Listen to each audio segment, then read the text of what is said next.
So this is the Business of Medicine podcast. And for our first episode, we actually have one of probably our very first members at Mirazi. He's a friend of mine, a super multi-talented gentleman, pediatrician, hip-hop artist, and he'll tell us all the other things that he does. We have today on our episode Dr. Brian Ngala Mwendwa A.K.A Dr. Rain, and he'll do the rest of his own introductions. Rain, karibu.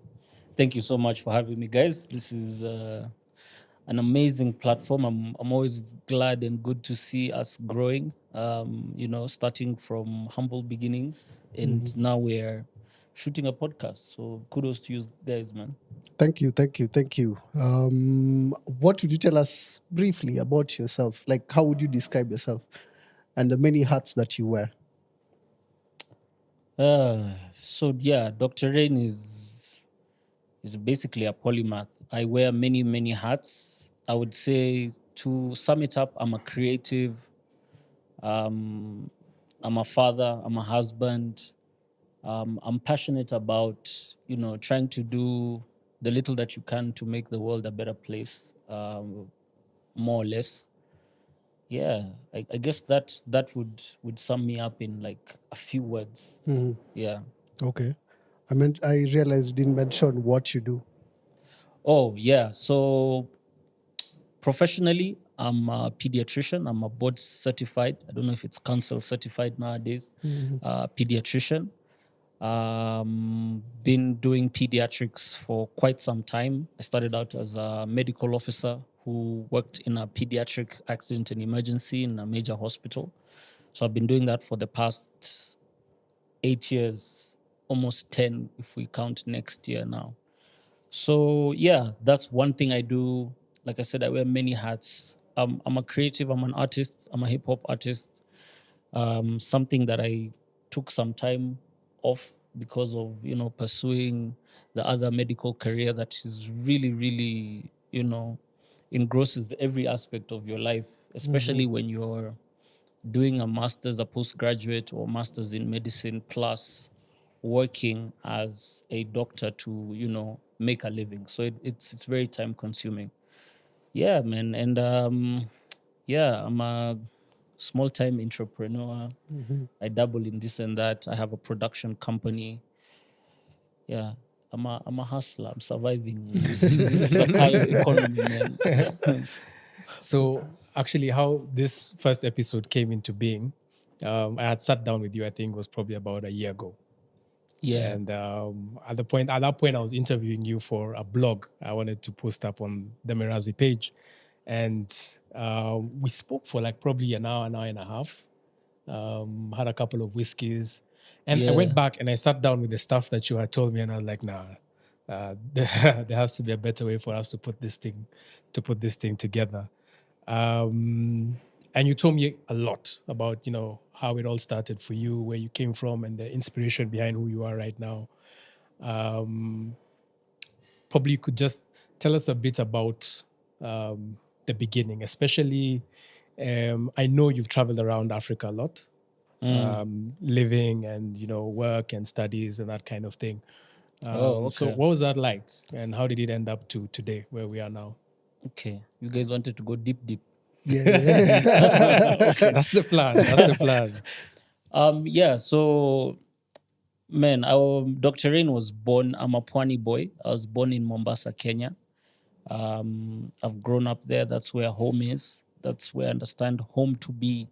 As much as I've now sort of settled in Nairobi, because this is kind of the hub of the medical world, yeah? Like any type of growth in medicine is very, very centralized here in Nairobi. But yeah, I also grew up in Southern Africa, in Botswana specifically. When I was around 13, my parents moved down south because they're in the hospitality industry. So yeah, I went down south, did the better part of my junior and senior high school down there. It was beautiful times. It was times I fell in love with music, hip hop. Got to dabble a little bit with hip hop over there. Was there a big culture shift from Yeah, Kenya? I would say, yeah, there was a big culture shift. Like, you know how in Kenya, especially with the way the people or Botswana or Southern African people are very outspoken. I'll give an example with school. The biggest culture shock was with school. You know how like girls wear these very long skirts here as uniform, like it's below the knee and it's normal. Pinafore. What are those Yeah, I things don't know called? what they're called, but they're below the knee and they're like really long. Yeah. So there I was like shocked to see girls like be allowed to wear like mini skirts or just skirts above the knee, but some of them would have them like really short, and that was like normal, you know. So and other stuff, but generally Africans have the cultures are similar. We have you know, like in terms of respecting your elders, there's that similarity that we Africans and especially Bantus have together. But yeah, it's different. Like if you've ever been to South Africa, you can feel like there's a bit of difference with the way that, you know, South Africans carry themselves, and they're outspoken, they don't keep quiet. We are taught not to talk back, to be very humble. You know, I think that's where I also got my sense of style from. Like I found people are very conscious, they're like very stylish. Even the men there, when I was in high school, I'd see people like, you know, carry lip balm. So for men it was like you carry lip balm, you pack a lip balm, you don't have dry lips. But then when you look at back here, it's like if you have a lip balm, I came back here and had lip balm and people are looking at me like, hey dude, you're on the other side of the rainbow, and it's not that. It's just self-care, you know. Yeah, so I guess those are the differences. And yeah, I learned the language. That's when I learned I'm very good with languages. So I speak Tswana as well. So I'm very, very engrossed in the Southern African culture, be it, you know, from the music vibes as well. Yeah. Let me ask you a question. You mentioned that that's where you fell in love with music. Does that mean that when you left Kenya, you hadn't yet found your love with music and hip hop specifically? Yeah, I hadn't really found. I liked hip hop music. I listened to a lot of rap music then. I think my first encounter with hip hop, proper hip hop, was my mom used to have the Fugees album in her car. So in her tape, she used to have the tape cassette, which I found out belonged to actually one of my uncles who was listening to it, who used to drive us around. So that's when I first I really listened. You're listening to like a whole album as opposed to like you'll hear like a song on radio once in a while, because you know back in the days there was no Yeah. iPods or whatever MP3s. It's based on what you hear. What you you know. hear. Yeah, so that's when I first got it, but I never like set out like when I was young, like I'm going to be a rapper when I grow up, a musician. Nah, I never had that vibe. It's when I went down south. It's just, I think it's just the people influence. I think you when you're young. So the people I used to hang out with, they were into it. They were into music. One used to write like rap lyrics, but he never used to rap. I used to be obsessed with poetry because it was the only way to impress the girls. I was a very skinny, buck-toothed guy. I didn't really have anything to offer other than be very creative, and that was with the pen.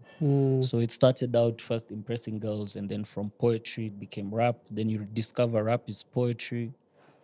Yeah, man. Then got into the freestyle era in high school, in especially in senior high school.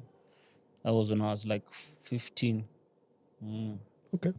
And like in high school, so before the step now between high school and now getting to university, because you know here in Kenya, for example, you have to get straight A's, you have to be the cover of the newspaper and all that stuff. Was it like that in bots, or was it a bit Yeah, different? I think we have that as Africans, you know, because the education system came with the colonizers and we're both colonized by the British. You find that there's kind of the same thing. If you score high grades, you're expected you should be either a lawyer or a doctor but I will say that in Kenya it's on another level. Like the way we do it until like media captures it, it's on the news, it's in newspapers and stuff like that. It's not like that over there, but there's this when you do score very well, You're given better courses in the university, and it's usually engineering, law. Like, you wouldn't expect someone to go into a bachelor of arts or something when they've scored. There's that society expectation. We come from an era of education is the key. Get good grades. If you get good grades, it equates to success. So that's the similarity of growing up in Botswana and also in Kenya as an African, is that education is really something we've been pushing people to have, but then it narrows people down because maybe somebody doesn't want to. Because I honestly, by the time I finished my high school, I had already like established a name for myself as a rapper. In those times where there was no social media, You won a competition, right? yeah, I won a rap competition, um, s- sponsored by Sprite. Sprite used to do a lot of those movements. I think they did one here in Kenya. So I won that, and being a Kenyan, winning that in another country at 16, or is it 15, was a big step. I won quite a sum of money, became popular, started doing gigs. So I wanted to get into music. I wanted to do music production. I wanted to study that. I wanted to become a music producer, sound engineer, going to into that's what I was passionate about. But the deal I had with my parents is that you can do your music stuff, which they saw it as a hobby or whatever. But for as long as you're going to do your music stuff, you have to make sure that you keep your grades up. And that was our deal. And that they wouldn't force me not to do music or whatever. So yeah, I kept my grades up. The other thing I was interested was sciences. It's one of those things. I don't know. I just lacked like good career guidance. Like how you did well in sciences, or the way you've gotten an A here in Kenya, so you're going to do medicine, you're going to become a neurosurgeon, you're going to become an engineer, mechanical or whatever stuff. So I didn't get to do music. I didn't convince them because it was still a very new thing for them. So yeah, I applied for medicine because at the time the University of Botswana wasn't how do you put it? Weren't giving like they weren't. There was no medicine They're not offered by offering the course. because of the lack of professionals. The locals didn't really have yeah. that education that we saw. And in fact, a lot of foreigners. That's another point to say that it's like when you're living in Botswana, it's like there's different communities of expatriates from different countries, where guys were educated like Zambians, Zimbabweans, Kenyans, Tanzanians. So you're all there. Your parents are working either as a teacher, another one is an engineer, another one is a doctor. So you had this like community that you're like exposed to different African cultures in a different country. Yeah. So yeah, man, I applied for medicine, and that was that. Oh, yeah. That's interesting. So tell us about now. From what I understand, as you grew in medicine, you kind of grew in music too. Correct me if I'm wrong. Tell me about that. Like, where did you go to medical school? Yeah. So once I decided it's medicine, I know my mother kind of gave me that inception, though she always says she's never pushed me or forced me to do medicine. There's always that inception of like, for her, it was like there's a time I had started pre-med and I didn't finish because of whatever reason. So you're already in your head, you're like, okay, maybe I need to complete this person's legacy, through yourself. But I went, funny enough, my dad saw some newspaper, I think it was written study in Russia. So we applied for that. I had applied to South Africa as well because I really liked the hip hop scene there. At that time, when we were doing all these freestyles and doing all these competitions, we were interacting a lot with South African artists, from people like A.K.A, the late Double HP, Kulichana. And there was really a deep sense of hip hop culture there. Like you could feel like people really took like MCing seriously, b-boying seriously, graffiti, all the elements of hip hop. So I wanted to go to I applied to WITS, but Russia responded quicker. hey man, and then that was it. I think my mom was tired of me staying in the house, after high school when you're not doing anything. Though I must confess, that time I was an artist. I had a radio show. I was making money on the side. So, and that's at 17. So I was doing okay. I really didn't want to start relocating to another place. But yeah, I went to Russia. Was there any resentment in that decision? Because Yeah, on one hand, definitely. you're there, building up this hip hop thing behind you, but your folks are pushing you to go, okay, do medicine, and you have to kind of comply. So like, Exactly. yeah, did you feel away? Yeah, I definitely did. I really wasn't. I didn't want to. Like even before when they saw the article in the newspaper, and then so I was told about it. So like, hey, there's this thing. You need to go to the Russian embassy to apply for this thing. So yeah, every time I'd leave the house, I'd be given bus fare. I'd go to my friend's house, which is actually a walking distance from the embassy, and we'd go there and just make music, write new lyrics, just be up to stuff that 17-year-olds are up to. And I never went. So it's like 2 weeks, 3 weeks. My folks keep asking me like, so did you go? I was like, yo, I went and I've given them everything and they haven't responded. So then one day my mom just knows her son and she's like, hey, let's go together. This thing is not making sense. The So, math is not mathing. Yeah, so on the way there, on the drive there, I fessed up and I just told her like, hey, I haven't really gone, man. This Russia is like, I don't want to go to Russia. I want to wait on SA. I want to do the music. If I go there, I can't do music. Things are already looking up. Blah blah blah blah blah blah. All that stuff. But yeah, you have to go, Bana. You are still under the supervision and guidance of your parents. So we did that. Then things came through. But yeah, it was definitely hard for me, man. It was very hard because things were actually starting to like starting to do gigs, start headlining for like international hip hop acts that were coming to Botswana and stuff like that. So yeah, it was a hard pill to swallow that I have to let go of that and start a new step into education, into higher education. In retrospect, can you say you would regret that decision, or is it just something that we'll never know what would have happened if you'd gone with your heart?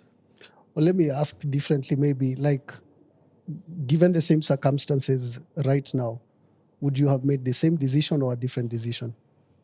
Oh man, yeah, I know that's it's a an hard. unfair question, eh? That's a hard question because there's also a lot of good things that have come out of that decision that have probably built me up in a different way. But I do wonder where I would be, as an artist if I did stay down south.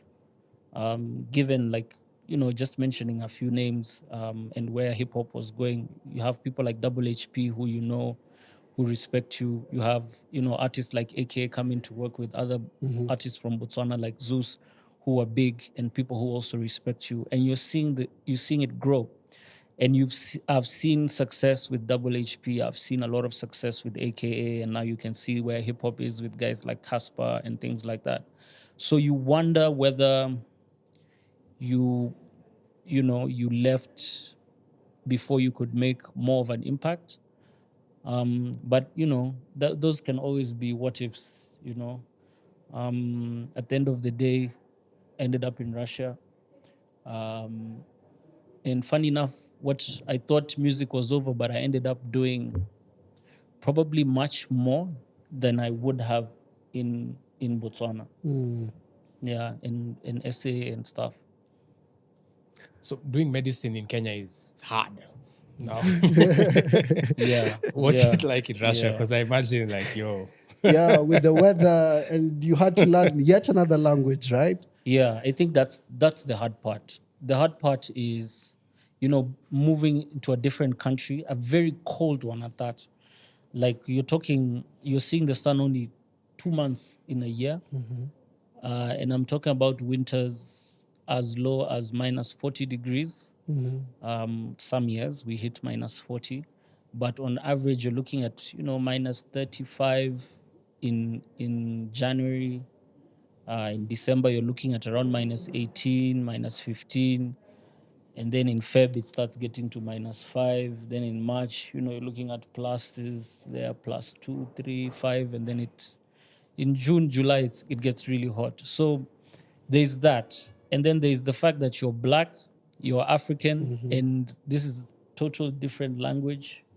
But I would say there's this notion that Russia is the Hollywood has played a very big role in our perception of what Russia is in the Cold War, and very anti-American or anti-West. But it was actually crazy to see so many McDonald's, KFC, Burger King, Dunkin' Donuts, Starbucks, all the American, and then the stores, the Nikes, the Jordan stores, all over the place. The culture of hip hop, people dressing in baggy jeans, listening to that, and them just embracing, American lifestyle was a bit of a shock to me, but it was also positive. So yeah, Russia was hard, but the medicine, I also say there's pluses and minuses. Like the medicine here that people are taught is actually really good. It's just very military, um, military based.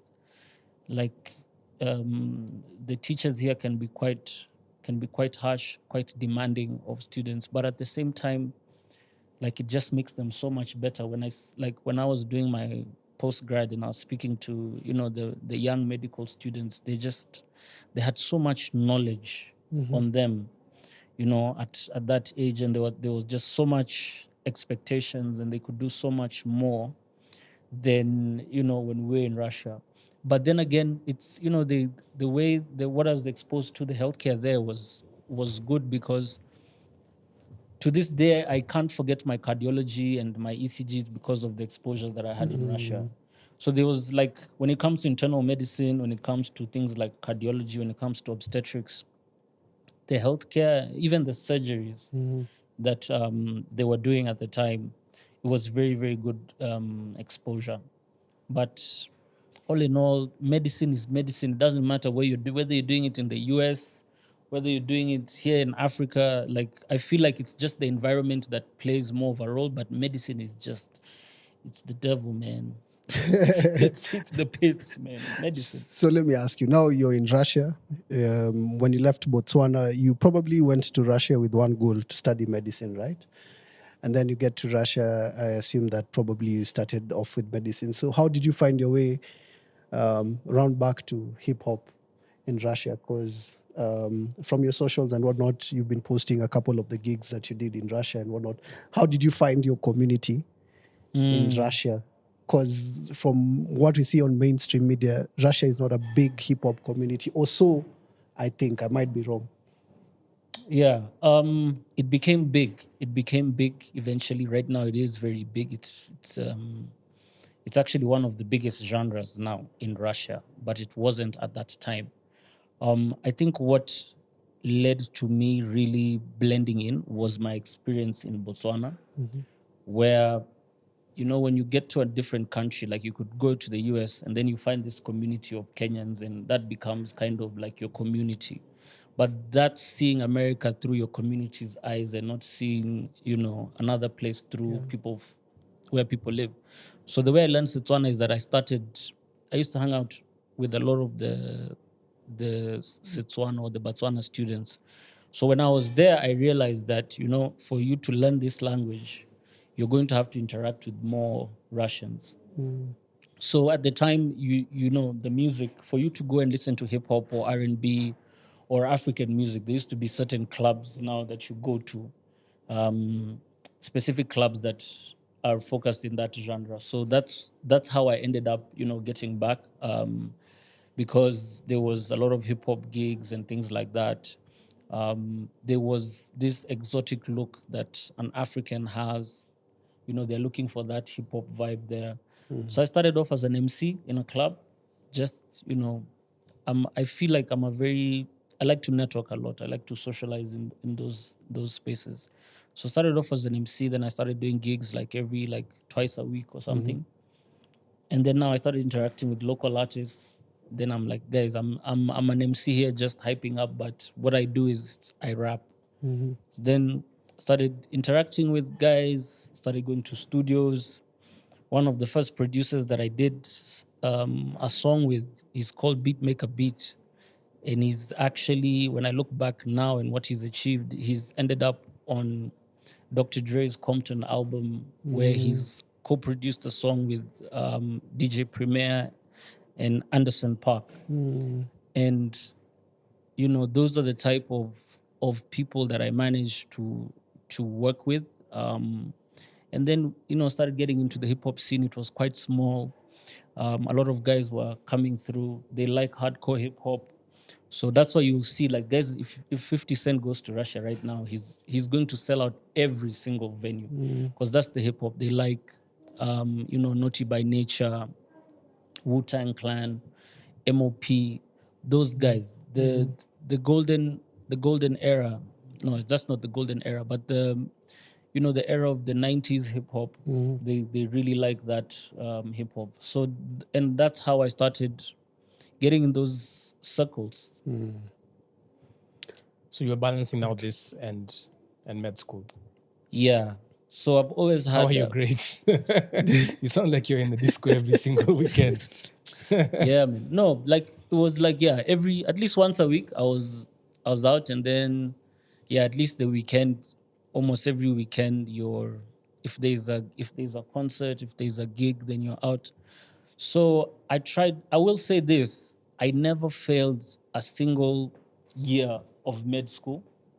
The grades were humbling, as you know how it is. Like, you've come from high school, you're used to getting A's and B's, when on a bad day C, but then now you get into med school, and then it's almost like the C's are like the constant, A's, you know, and like people, you should be proud of it. So like there was that. So that's some of the similarities but I never actually failed. I just think I'm very good at multitasking. I was also very focused, where I realized just how hard my parents are struggling to pay school fees. So you can't play, you don't want to play around, because it's like you can see that they're struggling to educate you. And, you know, my mom's healthcare at that time was also already getting affected. So you don't want to, in polite terms, you, like RuPaul says, you don't want to F it up, you know? Yeah. So it's like you've been given this opportunity. And at the end of the day, you're like, okay, you have this in your head. When I'm a doctor, I'll be good, by the way. Doctors make, you know, a good living and stuff like that, allegedly. The curriculum was in Russian, and you were taught in Russian. Yeah, so I started off in Russian. I did 1 year of like pre-med in Russian, learning the language, because the letters are all different and twisted, and so it was crazy. So I did that, learned like chemistry, physics, the language, maths in Russian itself. Then my first year I did it in Russian, but then like I realized when I interact with people who are being taught in English medium or medicine in English, I realized that there were things that I couldn't explain in English because I had already learned it in Russian. So I felt like if I go back home, it's like I'm going to have to start all over again. relearning 6 years of you know, medicine. I was like, so I told my mom, I was like, look, I know studying in Russian is cheaper, but we'll need to switch to English, because it was also a struggle. I could also sense that I could probably make better grades if I could explain myself a bit better. Because exams there were written, and then it was like you answer the question, you write it down, then you go also, and it's like a defense type of thing. Like, you know, defend your answer. You can be asked other questions. So that part used to really be hard, because you can't express this the way you can express yourself in English. Yeah. Okay, great. There's an aspect of your life that I don't know if you do it intentionally or it's just part of you, but I consider you, or we consider you, an activist. Is it something you do intentionally, or is this something that you just found yourself having to do? So this is actually something I started researching about myself. I think not by myself, but also the more I started going for therapy and understanding, childhood experiences and things like that, and why you are the way that you are, is I realized that when I was in Botswana, is that culture of, yes, it's still African not to talk back, but guys were vocal to express themselves. Also, a way that my mom raised me was be vocal. Don't be afraid to ask a question. It's not unpolite, to question things. So I think through that's how I became a so-called activist. It's because we as Kenyans are taught to take things in, don't talk back. It's considered disrespectful. If we tell you this, that's just the way it is. And I think even the way education is that it has given us this thing of, you have to be very obedient and follow instructions. Whereas I like to ask questions. I'm not afraid to speak out. I'm not afraid to express things that people are afraid to express. And some people might think, okay, maybe there's something wrong with my amygdala. But I just like to ask, questions. I like asking why. Why should it be? And if it's something that I see that is wrong, why are we accepting things? Why do we accept, mediocrity? And yeah, I guess it irritates me, and then You have I to speak out. It's like I just can't hold it back. Like, one of your first acts of activism, I think, was in Lamu. You yeah, remember true, that? true. Yeah, True. what was that about? So yeah, it's the same. And looking back, it's the same issue that we have 4,000 unemployed young doctors in Kenya, and it was the frustration of being in a county that doesn't want to hire more doctors, trying to squeeze everything out of the current doctors you have.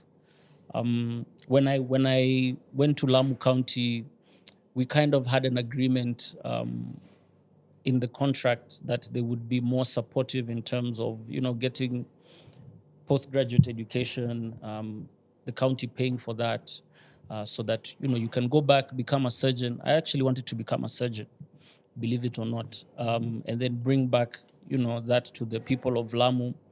Like I said, I'm a Pwani boy, so when it was time for placement, I was told I can't go to my ancestral land, which is Ukambani in Kitui. Mombasa was already taken, South Coast was already taken, it was only North Coast. So for me, I felt it's good to go back, to my birthplace, closest to my birthplace, which is Pwani, and give back. But devolution happened. Then we were at the mercies of governors who would lie to you, who would take the health budget. So I got tired of lying. I was fortunate enough to have very like-minded doctors. We were only 6 doctors in the entire county. And we're like, guys, we're not going to accept this stuff. So we've had a couple of encounters. And then we made a bold move where all of us resigned and basically, made that strong message to the county that we will not accept it, because people think that it's all that we have. Being hired in the public service is the best thing that can ever happen to you. There was a lot of gaslighting that you will never get a better employer. You people are missing out on the opportunities. You just needed to be a bit patient. Your arrears were coming. They were going to be paid. The usual. It sounds like a leader I know. Those stories? Yeah. So we just got tired of that. And that's when it started. And hey, man, we've been vocal ever since. And we made that decision against the advice of the doctors' union at the time. Because we were being told the same, bureaucratic political things. Just wait, we're going to organize a full strike and whatever. Granted, it was for legalities so that you're protected, you don't lose your job and things like. But that's how far we were pushed to the edge, because we're in a county where you're being threatened for being non-Muslim, whatever your faith is, and you're being threatened for not being from Pwani and being Ambara. And at the time, there was the Mpeketoni, massacre where hundreds died, and we ended up writing those post-mortems because there were no pathologists. So we had our fair share of PTSD, and we were like, you know what, it's enough of this, we're out. Okay. So the grievances were not just the arrears; it was No, it was things like the staffing. It You was were things like like on paper staffing. thin mattresses. And Exactly. Because I was stationed in Lamu Island, so the island where everything is good, the boats just near Shela. So there's the King Fahad Hospital, which is now the district, or you'd say the county hospital, and then there was the Mpeketoni, which was a sub-county hospital or a sub-district, but it still had a working theater. So at that time, you can imagine I've been posted in one hospital, but we're being tossed around to Mpeketoni, go to Also, you Mpeketoni had work. to move from King Fahad to Yes, Mpeketoni you and had then to go to the back. mainland, go work there when there's no doctor there for like a month or 6 weeks straight. This means you're on call back to back Oi. because it's got a working. You're the only medical officer. You're the only one that can do an emergency cesarean section. You're the only one who can do an emergency. If an appendix, God forbid, ruptures or anything like that, you can offer the first surgical care. And they had like a clinical officer anesthetist who was now your anesthetist for you to perform. So we were back and forth. We were exhausted. We're being used. We're like, you need to hire guys in Peketoni. We can't keep going up and down. You need to hire more doctors. You guys promised us if we continue working here that you guys will sponsor us to go and further our skills. By the way, at that time there was no obgyn, no surgeon, nothing. There was no consultant. Like we were the highest level of care care. in the county. And some of the things we're actually pushing for was also consultants, to get more consultants so that we can also learn. Have things changed? Do you know if things have changed since then? Yeah, things have changed a little bit in the sense that they've hired specialists now. Okay. There's an obstetrician gynecologist, there's a general surgeon, there's a pediatrician there. So at least it's a big step in that direction. But there's still a lot of nepotism where, if you're a Mbara, then they're not really going to hire you. Chances are less. Yeah, and there's the usual frustration that every doctor faces in the county, and that's why you see our medical union and we are striking every other 2 months because of the way doctors are treated in the counties. So moving further from that, like in terms of advocacy, now you took up a role, went the extra mile through social media. I know you've done a couple of engagements even on mainstream media. We did one with you, Yeah, mainstream Citizen, media. Now I think the question is like in terms of social media engagement and advocacy, how has that been? Has that had any influence in changing anything in your own perspective? Oh, it's changed a lot. And social media was a mistake. It was never the plan. It was never the plan to become a social media person. But when I did relocate to Nairobi and I started private practice, I think the first idea I got was when I jumped at a gig to host a medical show on TV. Oh yeah. So I think this was Ibru TV and it was live, and I could host different things, and that's when I got exposed to TV work, producer work, and I felt like, oh, there's actually something in this. So the focus was actually to end up getting my own TV show, because social media back then there still wasn't social media influencers in 2014 per se. They weren't really there. Mainstream media was still everything. So the oops came.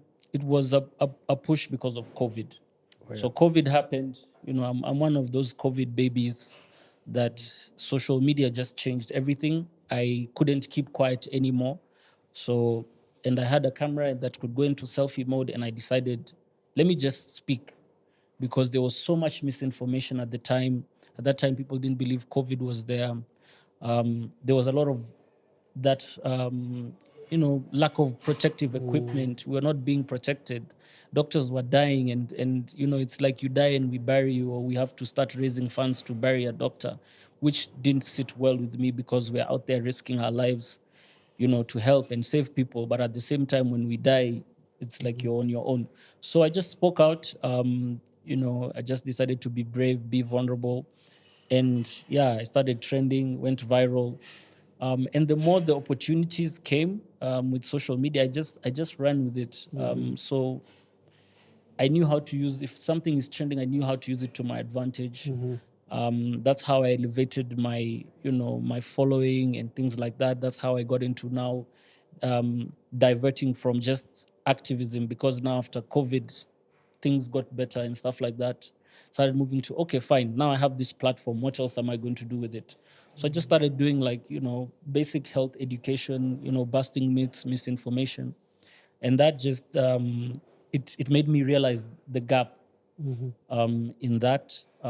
Through the trending, it also showed the importance of health advocacy and social media, and how you can actually influence policy and move policymakers to make decisions that will improve like healthcare. Okay.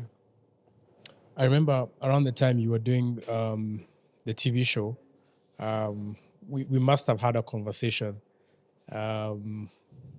around, could you just probably give us a sense in terms of how those contract works? Because social media is a bit different, because social media now, you put out your own content, you own everything, you script it, you just go and put it out, and you own it, and you may or may not profit from it entirely. But your experience with the TV show was a bit different in the sense that I guess you had a contract, but you didn't necessarily own the show, Yeah, and your push was more towards ownership of the show, right?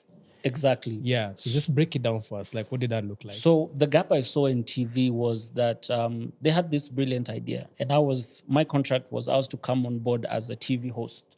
Now, for any production in TV, it's a whole teamwork thing. Yeah, you have to have a creative director, you have to have a producer who will put everything in place. You need an executive producer to make sure that they handle the budget. You have your cameraman, your editing, your blah blah blah, all that stuff. So I was on there just as a host. But then I realized that the more I was there, I was doing a lot of producer work, because for me to get these guests, I was the doctor making the calls. Like, can you come to my show and to talk about, ABCD? So I realized I was calling out a lot of friends and people in my circles. And I realized that, wait, I'm actually not just the host, I'm actually now producing this show. But the agreement I have is TV hosts. So, and then you realize that people don't have knowledge in healthcare. The way you can't just put out stuff out there based on any piece of information out there. You have to get credible, legitimate, certified people to talk about, experts basically, to talk about health issues. So I realized there's a gap. And that's when I wanted to be more than just a host and have some stake in ownership. And eventually that's what led me to opening up my own production company and starting to own things, because you realize that we need more healthcare workers, we need more doctors into these spaces, like into media spaces. Like how you have Mercy Korir, who is in KTN and things like that. We need to have more people, because the information that you send out there is crucial for it to be the right information and not misinformation. So I think that opened my eyes in the sense that there's a gap, and there's a large demand for health knowledge, basically. Yeah. And that's what we are hoping to do with this podcast, kind of just fill in those gaps in terms of information. And we also realize, like, even amongst healthcare professionals, we don't know what the other person next to you is doing Yeah. and how they're getting it done. And that's part of what we are hoping to be able to do. So with for this. me, I'm a strong believer of sharing information, and the more we share information, the stronger we become. It's like when you look at guys like the famous Ghanaian designer Virgil Abloh. If you go to his website, he actually gives you resources on how to set up your own label, your own design, and things like that, from building that all the way up. So I believe that we lack that in our space in medical. We lack a lot of mentorship. We are always driving our younger generation. So what are you going to do next? What are you going to specialize in? We tell them that, but we don't we don't extend and tell them, so now that you're a consultant or now that you're a specialist, this is how the business side of it works, and this is how you interact, and these are the challenges, and this is KRA, and these are the licenses you need, and this is, all of that stuff. So we lack a lot of that acumen, and what I'm trying to help a lot of people, because now we have social media health influencers, like I'm proud to be like one of the pioneer people that, the young guys now, I'm seeing them doing social media gigs and becoming social media influencers. You get DMs and they're like, thank you, you guys really showed us the ropes into this space, because it's another source of income. For me, it's been life-changing, because I don't have to just rely on my doctor income. The hustle of doctoring is all you can do. So you do your main job, you go and do other locums, get super exhausted, make extra money, but it's very demanding. So I'm glad that it's growing. I'm glad that we've been invited to tables like the Kenya Healthcare Federation, opening up tables and saying that we need more people like you to sit on different boards, to understand things like, what is this Digital Health Act we're talking about? What's the impact of social media in health communications and advocacy and policy making? And I'm loving the space I'm in right now. I've done a lot of campaigns. Right now, I'm doing a campaign with Lancet that I'm very, very proud about, because it's evidence based, and it's things that I want to do. So it's basically, I keep saying, there's a master's in health business administration, or public health, or policy doesn't teach what we're trying to do right now in terms of the social media healthcare influencers. Yeah. So for somebody, say, a young doctor who's looking to get into, the social media game and just try to figure out how to move in this particular space, like what does the blueprint look like? Is it a content game, churn out as much as you can? Is it a thing of quality? Is it, connections? Who reaches out to who? What would be the blueprint? I think with anything, you always just have to be yourself. You have to be unique. Like, you can't be Dr. Rain, you can't be Dr. Vundi, and or be a Dr. Claire on social media. Everybody is moving in their own way, but they're being themselves, And I believe that in healthcare, because it's such a very small, we're already very understaffed. Yeah, we don't have enough doctors. So healthcare is something that is in demand, but you need to have your own niche. You have to have a niche. Like, I'm the hip hop doctor.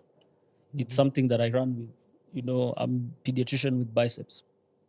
There's a way of me putting myself out there that I do that other people don't. Yeah, which respectfully. So because there are people who want to show the doctor side, because as a doctor, that's you as a doctor. You're Dr. JP Ogalo. You're a plastic surgeon, board certified, but you're also JP, as a person. So there are those people who kind of separate what they show the world. But for me, I put myself out there, just the way I am, so that you can understand that you can actually do what you want to do. You can have many So that's my facets. niche. Dr. Rain is that guy who today on his stories, he's at a concert somewhere, and tomorrow in his stories, he's telling you about the polio vaccine campaign, just to show diversity and to show the younger guys that, look, as much as you're wearing this doctor hat, you can do other things. Yeah. And there are usually two sides to that coin, because there's the social media influencing bit that gets you the likes, the follows, the gigs, the business. But I've also seen you get a lot of hate, or a lot of people come into your messages like, what's this guy talking about? He doesn't know what he's saying. And a lot of people are not prepared for that bit of it. Yeah. They only see the upside, but there's a downside to it as well. And what Yeah, has social media can really, if you're not careful, social media can really affect your health. And there's a lot of burnout you can get from all the information that you consume on social media. It's very hard being an influencer or content creator because there's this demand of people trying to keep up with this mysterious thing called the algorithm, and trying to make sure, this is the algorithm, you have to be consistent with the way you post and things like that. And that low-key gives you pressure. You become more anxious. You can speak to any content creator. The more we interact, whether you're doing health influencing or whatever, there's always that anxiety, especially when you get a lot of work, because you're expected to put out content, you're getting paid for it, you're expected to hit a certain amount of views, impressions, engagements, all of that. But it's something, you have to just choose your struggle. Yeah, like everything is hard. Like to be a doctor is not easy. It has its challenges. Content creation also has its challenges. But for me, what works for me is that I actually said it in a song where I said imperfections are creating impressions. So whereby just being vulnerable, being myself, showing a side that medicine also takes a toll on your health, on being active and being an activist about mental health and the medical space, actually leads to you having more views, more engagement, and things like that. But it's being yourself. So I would say, just take your thing, know what works for you. It's you learn on the go. I wouldn't say like I started out knowing exactly what the formula is. I have a question following JP's question. I was thinking about it. We live in a fairly conservative community. Yes, we've made some progress, but we're still very conservative. So then you have this doctor who's a doctor and then who's also doubling up as a hip hop artist and an activist. Has that had any influence in how have any of the many hats that you wear collided? That is to say, like I saw once, one of the comments was that how is it possible that you're and I'm cleaning it up, but how is it possible that you're a hip hop artist and at the same time you're a doctor? And just tell me, have you had a problem on that front? I'll tell you, like even just on my way here in the Uber, there's somebody who's tweeted, because like I said before, we weren't really many in Kenya, social media health influencers, or medfluencers as they call us. And one person is like, oh, there's these now doctors have become social health influencers, and that just goes to show you where the state of healthcare is. So of course you get it. And the reason why I do it, not because like I like to choose violence, because I don't want people boxing in human beings to tell them that they can't do this or they can't do that. Like for all I know, if my thing was like farming, which it is, and I hope to get into it, but if my thing was pushing farming, and I'm a doctor, there's so many consultant doctors who are, professors and whatever, and they'll tell you like, I'm doing farming and I have a farm and I do onions and I don't know how many acres or hectares and this and this and this. But as soon as somebody is out there, it kind of makes people want to put this impression, box people in. So the reason I put myself out there is because of that.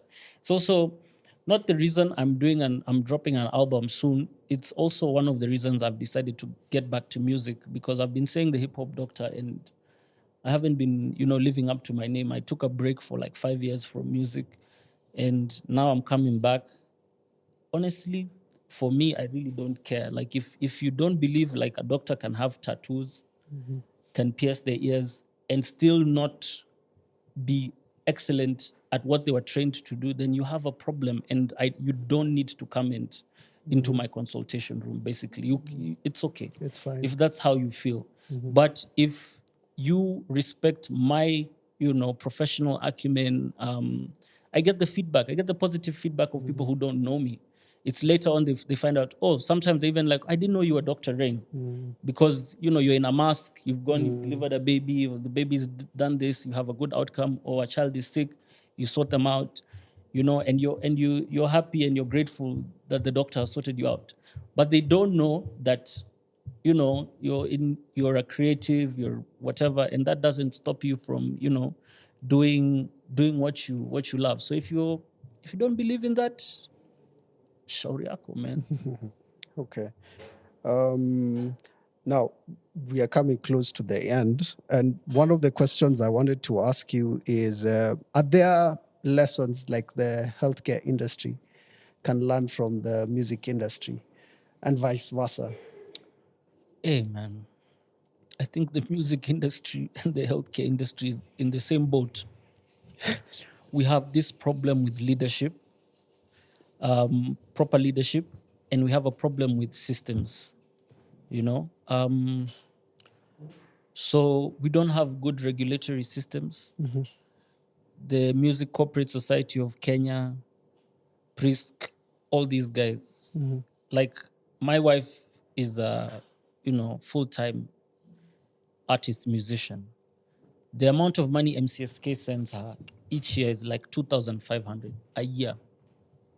It costs 2,500 bob, not dollars. 2,500 bob from MCSK. Oh, wow.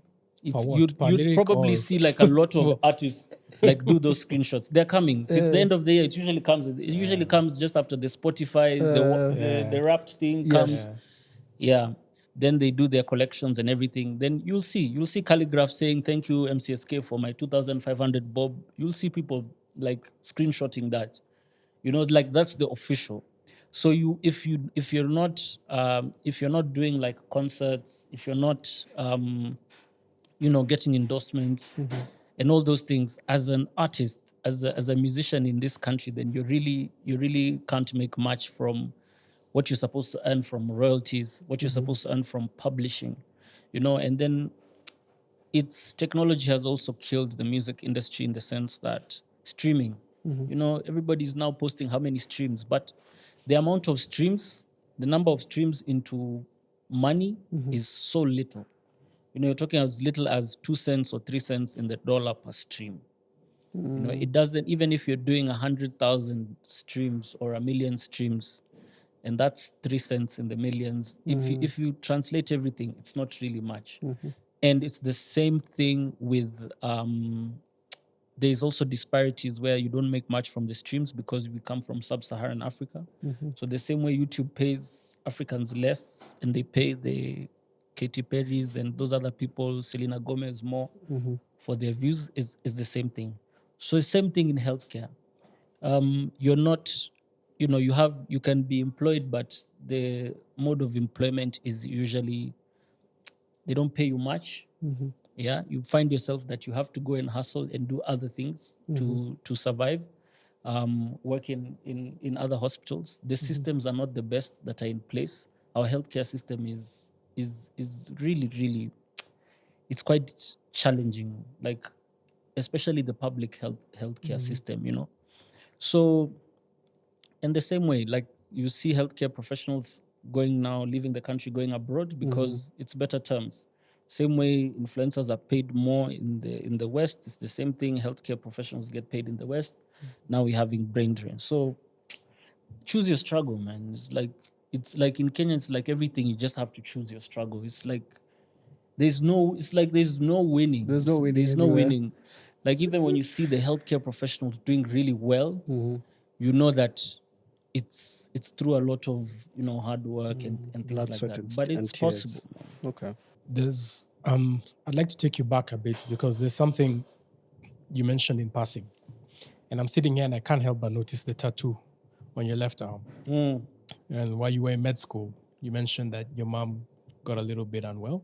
And that, is understandably, that's something that's not easy to do, especially in the setting of med school. Could you tell us probably a bit more about that and, how instrumental your mom was to Ngala? Yeah, man. My mom, like, even just looking back, like I said, it was low-key inception because she really did want to become like a doctor. So I felt like I owe it to her, type of thing. But I think that also fueled me to take medicine more seriously, in the sense that, hey, moms is not 100%, but you can see that she's really trying to educate you. But yeah, I just basically I wanted to make my mom proud. I lost my mom actually when I was in the middle of internship. I had just started an internship. It was a long struggle to get there, and then I lost my mom. Uh, but I was like so, like medicine just captures you. It's like now you have the opportunity to do internship. Got like 3 weeks break thanks to a very good consultant in Kenyatta, Who's this? Dr. Kimani. I think he's a he's a Urologist. urologist. Yes, Yeah, yes. Yeah. Kimani. Yeah, the big guy. Yeah. Yeah. So Yeah. Dr. Kimani, like I told him, like, I've lost my mom and things like that, and it was very, it was intimidating to go to him because you know how consultants are. They're very military and things like that. It's true. So it was surprising to be told, just take your time. I'm not going to like give you a cap of how long you need to take, but do what you need. He was even, stretched out his hand. He's like, if you need anything, we are here for you. Nini, funeral, just let us know. So yeah, I dealt with it my own way, and that was just focusing on internship. Kind of blocked it away. Got hit by delayed grief, which was really, really, really bad. But I think not just as in my life as a doctor, I think my mom was just very influential to define the person I am today. So, like, if Dr. Rain has meant anything to you in your life or has impacted you in any way in their life, you're probably looking at the side that my mother had. So she's the one she was just one of those people who you would leaves an impression. Also very outspoken as a woman, at a time where women were not really outspoken. She always had a boss like approach. She was her own, business owner as a woman. She wasn't really depending on my dad. She wasn't really like one of those housewives type of things. So she showed that women and leadership, and that's why I have a lot of problems with people online with the masculinity that is going around, especially on Twitter, or is it X nowadays, with women. So that's where I get my women empowerment kind of approach. Right. Yeah, man. Yeah. The Ngala that I know is a very family first, family oriented kind of person. What does family like mean to you? I'm told there's also somewhere that you take care of pretty well. Yeah, I don't know how you got that information. This guy is really dug deep. Yeah, family is really important to me. I think it's everything, man. Like there's so much more I want to achieve, especially like financially, but sometimes I take a step back and I realize that I have an amazing wife. I have a son now, who is 2, and people who make me realize that is the more I network with people who are very successful. Like the other day, I was, privileged to know quite a number of people. One is he's a bar owner, restaurateur, entrepreneur, and I remember like he was telling me backstage how he sees me as successful because of the family aspects, the way you're holding it down. Marriage is not easy. You're a present father. You're trying not to be on Edgar Obare's timeline despite your social media presence.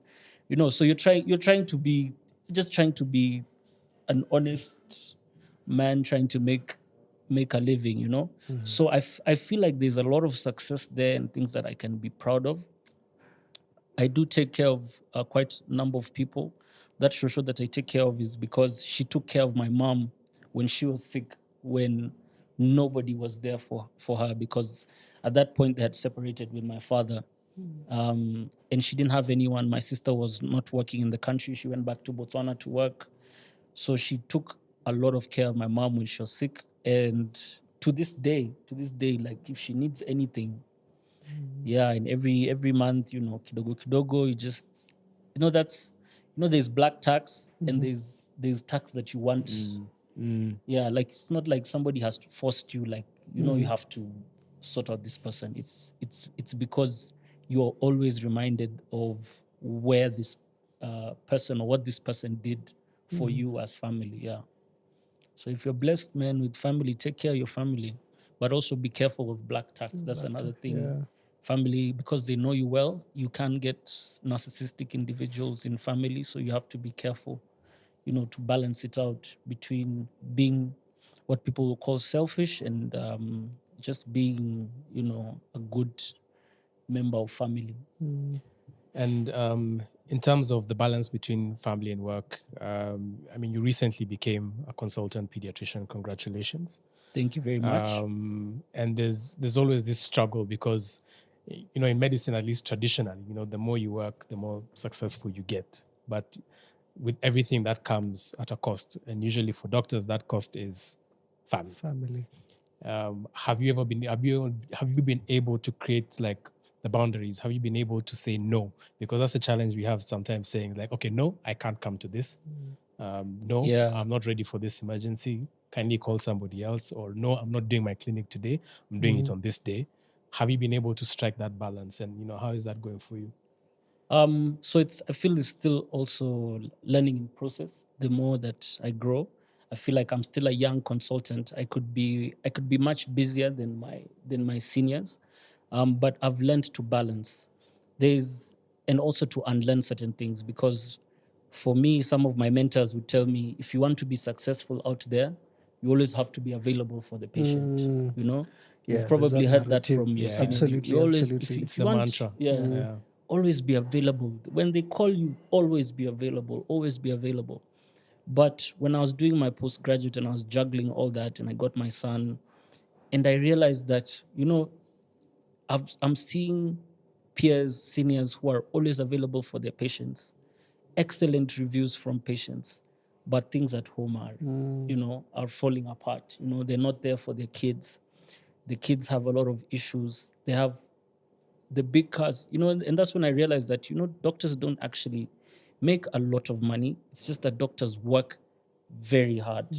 So when you see those big V12s and V8s, it's not that because, okay, this person has made this much money through surgery or whatever, or consultation. Because when I look at the consultation fees, it's not a lot of money, but they're seeing so many numbers, they're doing so many cases. So it's hard work. But then that will take a piece of you. And I think what life has taught me, death has taught me, is you only have now. Like seeing my son is 2. I can't believe he's 2. Like it moves, life So moves fast. so fast. I was watching a Stallone documentary where he says it's like a moving train. When you see a train pass another train and it's gone, once it's gone, it's gone. So I'm trying to also establish a clientele that values that a doctor deserves rest, that respects that a doctor also has his family time, his off times, and things like that. There are a few people who will not understand that, and I mean that's fine.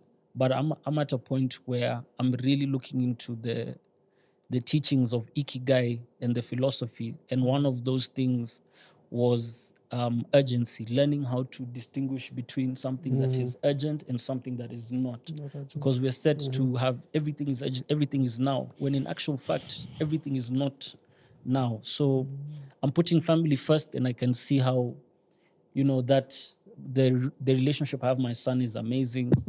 With my wife, I'm still, my wife would probably tell you that, I'm still not, You're not happy. present. I'm still always busy Yeah. and stuff like that. But I'm more aware, based on what other seniors have told me. Yeah. All right. Thank you very much, Dr. Rain, for creating the time, joining us. Asanteni. It's been a fantastic ride. You always seem to be our pioneer. I don't know if you're noticing that for Mirazi. You always seem to be one of our pioneers. When we were starting out, you were our first host for an open event. And then now here you are our first guest Yeah, at I Business of always Medicine. like I said, I like uplifting. You know, like even this inspires me. Like even when we came in, like guys were like, "Oh, you've been here before. You've been on Sema Box."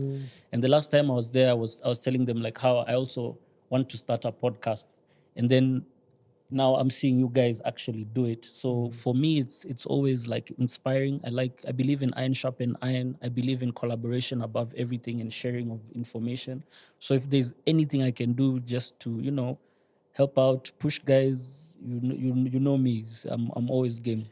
By the way, just one last thing. Tell us about your upcoming album. What are we to expect? Oh man, You're done, yeah? You're like done. I'm done. I'm back into the music. I'm releasing a collaborative LP with an artist called Asam Gavi. It's very hip hop. It was an ode to hip hop at 50. The project is entitled Awesome Rain. And the title is because it's been an awesome reign of hip hop at 50. And we felt like it was, hip hop deserved it. So if you're a hip hop head, make sure to check that out. I'm dealing with the frustrations of the music industry. Right now, I'm in the process of mastering because I have a lot of ties in Russia. I have a lot of good engineers there. I usually send my stuff out for mastering. But right now, I'm facing such a big challenge, like because of the sanctions. I can't wire money for for mastering services. I can't use MasterCard, Visa. I can't use PayPal, Swift. So right now, I'm at a point where some of the guys are just doing it because of the relationship I have. But now I have to use crypto to get stuff because I really want guys. I really want guys to get the sonics. I really want people to get the message. But whatever you see Dr. Rain talking about on social media, expect that on wax, but with bars. What's the tentative date? No dates for now because of those setbacks with the mastering. We've had a couple of challenges with getting all the beats cleared and everything.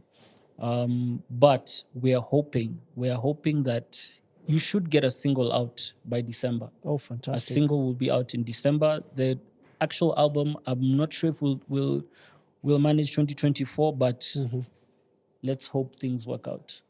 All the best with that. All the best with that. Shukran. So I have to confess, before we did this, I reached out to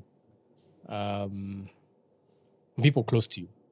You can take your guess who, and ask them. So, what's one thing you can tell me that I don't know about Ngala? And they told me Ngala is clumsy.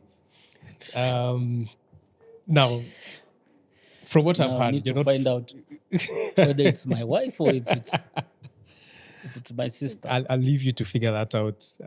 But you're clearly not fumbling through your career. You're not fumbling through your family. I love that. You're razor sharp, and congratulations on everything that you have going and everything that's coming your way.